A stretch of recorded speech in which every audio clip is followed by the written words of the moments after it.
साफ जबान में मेरी आवाज़ रिकॉर्ड कर लो। सब नोटिस फड़वा दे रहा हूँ।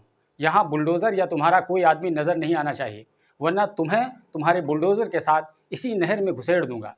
ये मैं नहीं कह रहा हूँ, बल्कि एक बीजेपी विधायक का वीडियो है। देश भर में यूपी के मुख्यमंत्री योगी आदित्यनाथ की सरकार को अलग पहचान दिलाने वाली बुलडोज़र की कार्रवाई के खिलाफ ये धमकी कानपुर के गोविंद नगर से बीजेपी के विधायक सुरेंद्र मैथानी ने फ़ोन पर सिंचाई विभाग के इंजीनियर को दी है। फ़ोन पर सिंचाई विभाग के अफसर को धमकी देने का वीडियो तेज़ी से सोशल मीडिया पर वायरल हुआ, जिसमें वो बस्ती वालों के दरमियान खड़े होकर फ़ोन पर सिंचाई विभाग के अफसर को फटकार लगाने के साथ धमकी देते हुए नजर आ रहे हैं।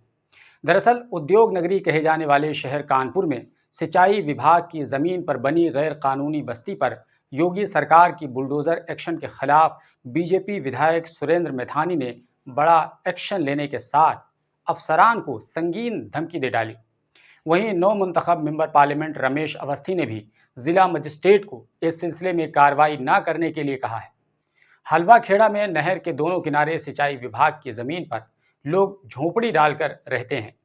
इस ज़मीन को खाली करवाने के लिए सिंचाई विभाग की तरफ से जुमे के रोज़ बस्ती में नोटिस देकर घरों को खाली करने का आदेश दिया गया था।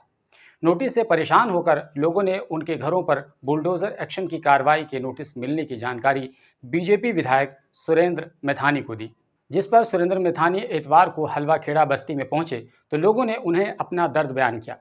इस पर बीजेपी विधायक ने सिंचाई विभाग के एग्जीक्यूटिव इंजीनियर मनोज सिंह को फ़ोन लगाकर फटकारने के साथ ही बस्ती की तरफ नज़र न उठाने की वार्निंग दी। साथ ही ये भी कहा कि अगर यहाँ बुलडोज़र आया तो तुम्हें तुम्हारे बुलडोज़र के साथ उसी नहर में घुसेड़ दूंगा। वायरल वीडियो में बीजेपी विधायक सुरेंद्र मैथानी कहते नजर आ रहे हैं कि मैं सुरेंद्र मैथानी बोल रहा हूँ। मनोज जी, आपने कब प्लान किया है? 16 मार्च को आपने यहाँ मेरी बस्ती में नोटिस लगा दिया।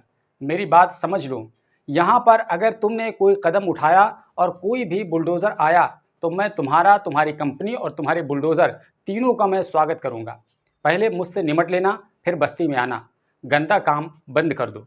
मोदी जी और योगी जी लोगों को घर दे रहे हैं और तुम घर गिरा दोगे। इतनी हिम्मत हो जाएगी क्या? बुलडोज़र और सबको घुसेड़ दूंगा इसी नहर में। बिल्कुल यहाँ छू ना लेना। सब नोटिस फड़वा कर फेंकवा दे रहा हूँ। बुलडोज़र आना नहीं चाहिए और तुम्हारा एक भी आदमी दिखना नहीं चाहिए। अगर नज़र आ गया तो सबको इसी नहर में घुसेड़ दूंगा। साफ ज़बान में मेरी बात समझ लो और इसको अपने फ़ोन में रिकॉर्ड कर लो। ये उस वक्त काम आएगी जब तुम बुलडोज़र लेकर यहाँ आओगे। यहाँ की तरफ से सीआईटी तक नज़र न उठा देना। गरीब आदमी 40 साल से रह रहे हैं। योगी जी मकान दे रहे हैं, हम नहर पुख्ता बनवाने में लगे हुए हैं और तुम बस्ती उजाड़ दोगे।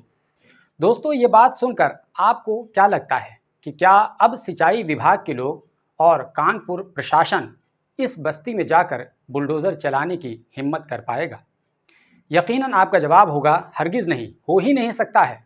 तो ऐसे में सवाल ये है कि अगर कानपुर सिंचाई विभाग ने नोटिस दिया था तो क्या वो नोटिस गलत दिया था? तो उसका सीधा जवाब यह है कि अब गलत और सही की बात अब ख़त्म हो चुकी है। प्रशासन उसके खिलाफ कार्रवाई करेगा जो कमज़ोर होगा, जिसका सपोर्ट सिस्टम कमज़ोर होगा, या फिर लोकल सतह पर अधिकारियों का जेब गर्म नहीं कर सकेगा। जैसा कि बनारस के 90 कमरों वाले होटल का हाल हुआ कि किस तरह एक मुस्लिम परिवार का करोड़ों का होटल तोड़ दिया गया। वो चिल्लाते रह गए, इधर अग्रवाल साहब का होटल है, उधर देखो कपूर साहब का होटल है, उधर फलां का है, फलां का है, लेकिन उनकी एक न सुनी गई और इस मुस्लिम परिवार का होटल तोड़ दिया गया।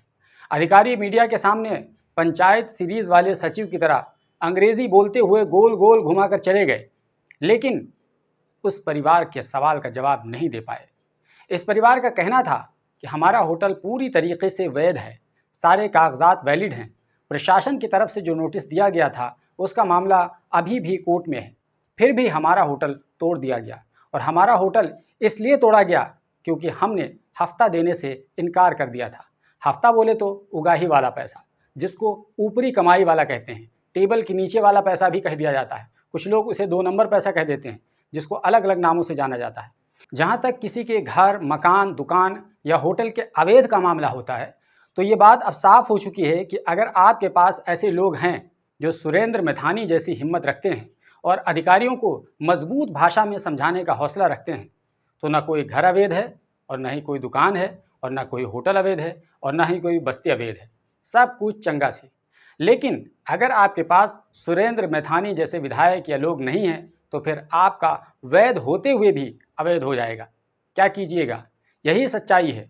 जो सबसे ज़्यादा भ्रष्ट अधिकारी होता है वो इतना सफाई के साथ अंग्रेज़ी बोलेगा, कानून और नैतिकता की बात इतनी कायदे से करेगा कि आप हैरान रह जाएंगे। लेकिन अगर कायदे से उसकी जांच हो जाए उसी अधिकारी की, तो 1 मिनट पहले जो कानून और नैतिकता की लंबी लंबी बातें छोड़ रहा था वही अधिकारी सर लटकाए हुए दिखेगा। और ये कोई नई बात नहीं है जो मैं बता रहा हूँ, ये सब लोग जानते हैं सिस्टम कैसे काम करता है। सोचिए, जिस सिस्टम में ईमानदार बने रहना इतना मुश्किल काम बन जाए कि आज के दिनों में भला वो अधिकारी राजा हरिश्चंद्र कैसे बन सकता है। लेकिन जब तक उसकी जांच नहीं होती, पकड़ा नहीं जाता, वो ईमानदार अफसर है, उसको कोई छूकर दिखाए, वो नैतिकता के उच्च स्तर पर है। आपको बता दें कि अगर किसी ब्रिज का ठेकेदार, जेई इतने अमीर होते हैं कि अगर उनकी तनख्वाह देखी जाए तो वो अपने घर का अच्छे से गुजर बसर कर सकते हैं और एक छोटी मोटी कार लेकर शो ऑफ कर सकते हैं, दिखावा कर सकते हैं। उनकी इतनी ही हैसियत होती है, इससे ज़्यादा नहीं होती है। लेकिन क्या आप नहीं देखते हैं कि ऐसे लोगों के पास कितना अच्छा घर होता है? उनके पास 5-10 बीघे में शहर के कहीं दूर फार्म हाउस होता है, जहाँ जर्मन नस्ल के कुत्ते होते हैं, रशियन बिल्लियाँ होती हैं, कई तरह के जानवर होते हैं और उनकी देखभाल के लिए 4-4, 5-5 नौकर लगे होते हैं। उनके खाने पीने पर लाखों रुपए का महीना खर्च किया जाता है। इसी तरह दसियों जगह उनकी प्रॉपर्टी होती है और उनकी तनख्वाह कितनी होती है? अगर इनसे पूछा जाए तो कहेंगे 30,000, 40,000। अब आप ईमानदारी से बताइए कि इतनी तनख्वाह में क्या यह सब कुछ संभव हो सकता है? लेकिन सबको पता है कि यही तरीका है, सिस्टम इसी तरह काम करता है। लेकिन अगर उसी अधिकारी को कहीं नैतिकता का पाठ पढ़ाने की नौबत आ जाए तो उससे अच्छा प्रवचन देने वाला कोई बाबा भी नहीं मिलेगा, मानो उसने नैतिकता और ईमानदारी में कोई पीएचडी कर रखा हो। ये है सच्चाई और ये है वास्तविकता, यही है ग्राउंड रियलिटी। बहुत सारे लोग इसको शायद एक्सेप्ट करें। ये बातें हमने इसलिए आपको बताएं क्योंकि आजकल हर तरफ बुलडोज़र लगाकर किसी का मकान तोड़ा जा रहा है, किसी का होटल तोड़ा जा रहा है, कहीं पर पूरी बस्ती को क्रॉस निशान लगा दिया जा रहा है। और ये सब कुछ इसलिए हो रहा है क्योंकि बुलडोज़र की पीली चमक से अब कुछ लोगों को काफ़ी खुशी का एहसास होने लगा है। कुछ लोग तो बस इसी बात से खुश हो जाते हैं कि जिस पर कार्रवाई हुई है वो व्यक्ति एक दूसरे समुदाय से है, खुलकर कहूँ तो मुस्लिम समुदाय से है। अभी हाल ही में लखनऊ में अकबर नगर इलाके में सबसे बड़ा बुलडोज़र एक्शन हुआ। उस पर बहुत से लोग ये कहते हुए सुने गए कि अच्छा हुआ, अगर सरकारी ज़मीन पर कब्जा करोगे तो यही होगा।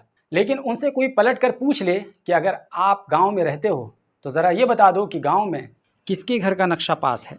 ये सुनकर वो सकमका जाएगा। अभी मैं हाल ही में अपने गांव जा रहा था। मैं आपको एक वाकया बताता हूँ। मुझे पॉलीटेक्निक जाना था, यहीं लखनऊ में, जहाँ बस पकड़ना था। मैं वहाँ तक बैटरी रिक्शे से जा रहा था। सामने एक महिला मेरी बैटरी रिक्शे में बैठी हुई थी। जब हम बादशाह नगर क्रॉस करके अकबर नगर से गुजर रहे थे तो हमने उस पूरे सीन को अपने मोबाइल में शूट करना शुरू कर दिया। तभी उस महिला ने, जो सामने बैठी थी, एक नफ़रत भरी मुस्कुराहट के साथ देखा और कहा, इनका जो हुआ वो सही था। उन्होंने यहाँ बहुत गंदगी मचा रखी थी। उस पर हमने पूछ लिया क्या मतलब है, कैसी गंदगी? उस पर महिला ने कहा कि इतना इलाका जो है वो अजीब सा दिखता था, बाकी इधर देख लो बादशाह नगर, उधर देख लो इंदिरा नगर, और इस बीच में ये लोग रहते थे। ये सुनकर मैं समझ गया कि उनके कहने का मतलब क्या था। उनके कहने का मतलब था कि इन लोगों के रहने से शहर की सुंदरता में कमी आ रही थी। जी हाँ, अब यहाँ पार्क वगैरह बन जाएगा तो ये पूरा इलाका सुंदर नज़र आने लगेगा। इस पर मैंने पूछ लिया कि आखिर वो भी तो इंसान थे ना। एक चिड़िया का घोंसला टूट जाता है तो वो कितना परेशान होती है, कई दिन अपने टूटे हुए घोंसले के आसपास मंडलाती रहती है, चीखती है, चिल्लाती है और वो घुटन में अपना वक्त गुजारती है। कितनी तकलीफ होती होगी, शायद हम इंसान ठीक से समझ भी नहीं सकते क्योंकि उनके पास शब्द नहीं होते हैं, वो शब्दों में अपना दुख बयान नहीं कर पाती।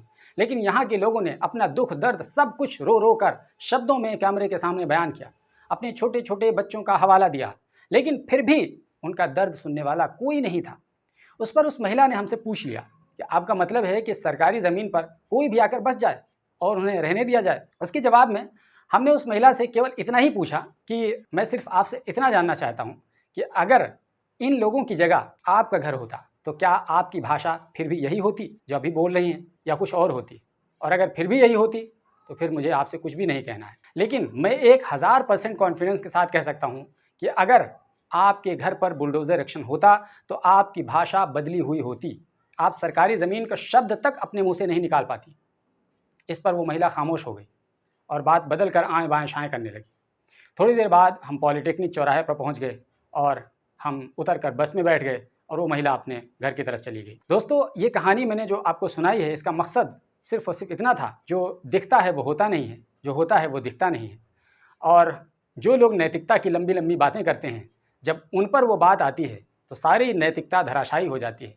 फिर वो अपना दुखड़ा सुनाने लगते हैं, रोते हैं, चीखते हैं, चिल्लाते हैं, सर पटकते हैं, लेकिन तब तक देर हो चुकी होती है। क्योंकि है ना कि जलते घर को देखने वालों, फूस का छप्पर आपका है। आग के पीछे तेज़ हवा है, आगे मुकद्दर आपका है। और उसके कत्ल पर मैं भी चुप था, मेरा नंबर अब आया, मेरे कत्ल पर आप भी चुप हैं, अगला नंबर आपका है। दोस्तों, इस वीडियो के बारे में आपको जो भी कुछ कहना है कमेंट बॉक्स में ज़रूर बताइए, और इन तमाम चीज़ों से क्या आप सहमत हैं मेरी बातों से, वो भी बताइए। और इस वीडियो को ज़्यादा से ज़्यादा शेयर कीजिए, ताकि लोगों को पता चले कि जो नैतिकता का पाठ पढ़ाते हैं वो वास्तव में अपने जीवन में कितने ज़्यादा भ्रष्ट हो सकते हैं।